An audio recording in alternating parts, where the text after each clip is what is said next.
Wani jama'a jamhuriyar musulunci ko anya a wannan duniyar tamu take? Anya a wannan duniyar da muke rayuwa, muke ganin rayuwa, anya ku ita ce? Anya a wannan karnin muke da ita kuwa? Anya ba jawo mana karnin shekara 200 ko 300 take dawo mana da shi wannan karan ba? Wai jama'a kuna labarin cewa akwai barik na karkashin ruwa wanda jamhuriyar musulunci ta kirkire shi in banda sabbin makaman da ba a taba ganin shi ba, su somari su drum mai tafiya a karkashin ruwa, da irin gudun shi da irin makamansa, da irin gudun su da irin karfin sa. Yau shine ta riga ta fito mana da shi a yau, bayan makaman da ta shirya da kuma shirin da ta yi da kuma technology ta yadda take sarrafa kayan yakin kasar American take kwacewa a hannunta. Bayan wannan kuma ga wani tanadi kan tanadi, bayan duniyar karkashin kasa da take da shi a karkashin kasan Iran, da duniyar makamai da take da shi, yau kuma ta fito da wannan shahararren wato iya defense din nata na karkashin teku, ta fito kuma har ta nuna iya adadin yawan makaman da yake cikin sa.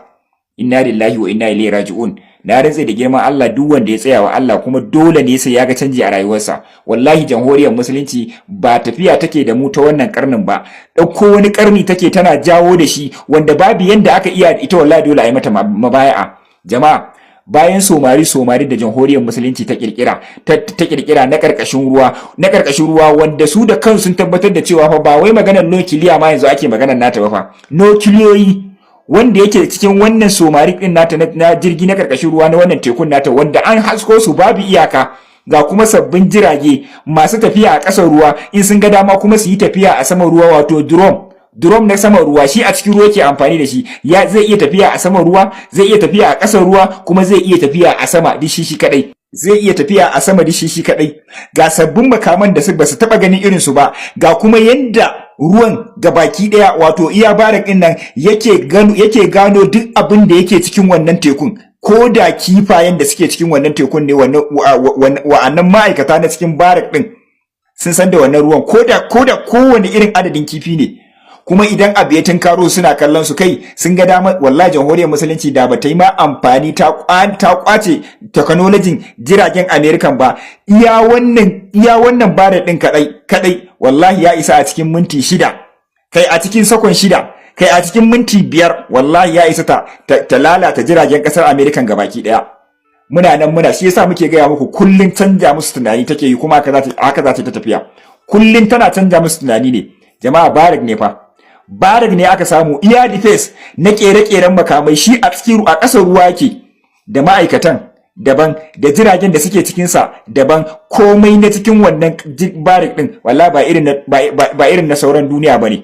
Komai da kuka sani, da makaman da kayan yakin da somarik din da abubuwan da suke dauka, da iya makaman da suke ciki, kai daidai da makaman da za a iya harba shi a cikin wannan barak na karkashin ruwa daban yake da sauran mutanen mu da wannan duniyar. To yau fa ta riga ta hasko shi. Ya ne America?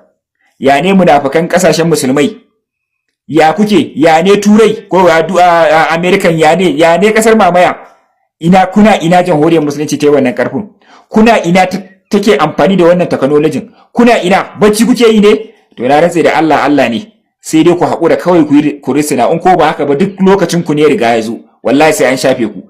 Da ina da jamhuriyar musulunci tana ba ku dama, ko ku tuba ko kuma ku kawo kanku da kanku a yi muku aiki cikin ɗan lokaci kaɗan. To bai kamata in kalli wannan bidiyon ban nuna muku shi kun ganshi ba, gashi nan dai kuna kallon sa. Wannan baran ne na karkashin ruwa fa, bayan bama-baman da ta nuna shekaran jiya, bayan amfani da ta dinga kwace ikon jiragen kasar American wanda ya matso jiragenta, bayan drone ɗinta da ake ganin yafi kowane drone karfi da kuma satan bayanan ta, shi wannan a cikin ruwa yake, kuma komai nashi daban yake da na duniyan nan.